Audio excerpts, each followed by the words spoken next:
नाज़रीन डेरो लाल जे मल पहलवानन मेरहां टीवी पारां एलानियल सकाफ़ती ॾियाहाड़ो भरपूर नमूने मल्हाइण जो ऐलान कयो आहे। उन हवाले सां पेश आहे डेरो लाल मां फज़ल बलोची रिपोर्ट।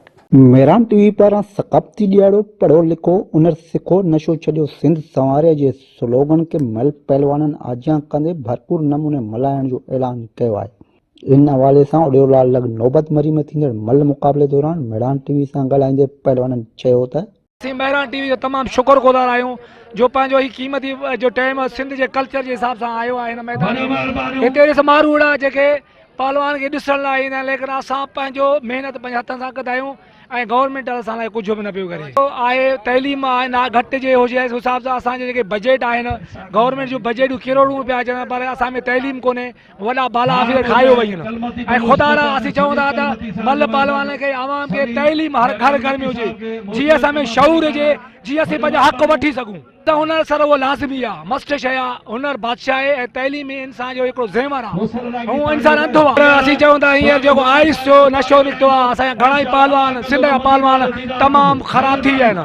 ख़ुदा इहे नशनि खां भॼी वई आहिनि, बाग़ी थियनि ऐं हर घर में अमन हुजे ऐं तइलीम हुजे, जीअं असां में शऊर पैदा थिए। गंदगी खां किने सोबत मां ऐं ख़तमु थी वई ऐं असीं तइलीमी उजागर थियूं ऐं असीं ज़िंदा क़ौम जे हिसाब सां ज़ाहिर थी वई। इहो सुठी ॻाल्हि आहे त मेरहां टीवी बि हिकिड़ो असांजो मस्त चैनल आहे सिंध जो, त हुननि जो बि माना हिकिड़ो वॾो किरदारु रहियो आहे। ख़ासि करे मेरहां टीवी जो बि असांजे न सिंधी सकाफ़त में ख़ासि करे मूं पाण प्रोग्राम कया आहिनि, मछ कचहरियूं ॿियूं इलाही लोकवर्सा जा इलाही प्रोग्राम कया आहिनि।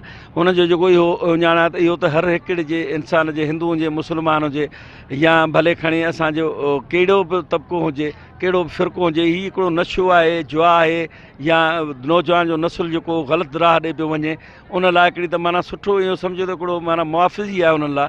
त इहो सुठो हिकिड़ो उन्हनि जो पैगाम आहे ऐं यकीननि अहिड़ा पैगाम त हुअणु घुरिजनि ऐं उन ते हिकिड़ो अमल बि करणु घुरिजे। असां सभिनि जो इहो फ़र्ज़ु आहे। इहा त मेरहां टीवी वारनि जी वॾी महिरबानी आहे जिन हिकिड़ो तमामु सुठो हिकिड़ो मैसेज ॾिनो आहे त बाबा पंहिंजे औलाद खे तइलीम लाइ रुजू कयो, नशनि खां इन्हनि ग़लति शयुनि खां परे रखो। साईं तालीम त माशाल्लाह जेके बि असां ॾिसूं था तालीम जे हिसाब सां मगर जे ॾिठो वञे त सिंध में त बिल्कुलु ॿेड़ी ॿुॾी पई आहे। जेको बि इदारो अगरि जे ॾिसूं था जे अखि फिरायूं था कंहिं बि इदारे में अलाह वाहिद शायदि आहे त असांखे सचाई ॾिसण नथी अचे।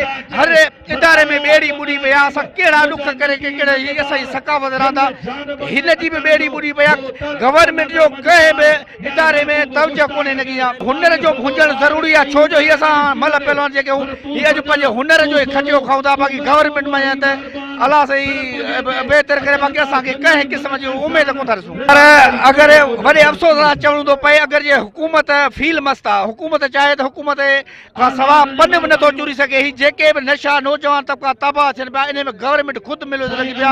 अलाह वाहिद शायदि आहे त ख़ुदि जेके पुलिस जा इदारा आहिनि उहे इन ॻाल्हि में मुलविज़ लॻा पिया आहिनि। ख़ुदि उहे रिश्वत वठी उन्हनि जा भत्ता मुक़ररु थियल आहिनि। जेके आइस चर्स आफ़ीम ठरा जेके हलंदा ख़ुदि हिन में गवर्नमेंट अलाह वाहिद शायदि सुठी तालीम ऐं सुठो जेको आहे इल्मु ॾियनि, हुनर सिखनि, बहितर आहे त हुनर सिखनि।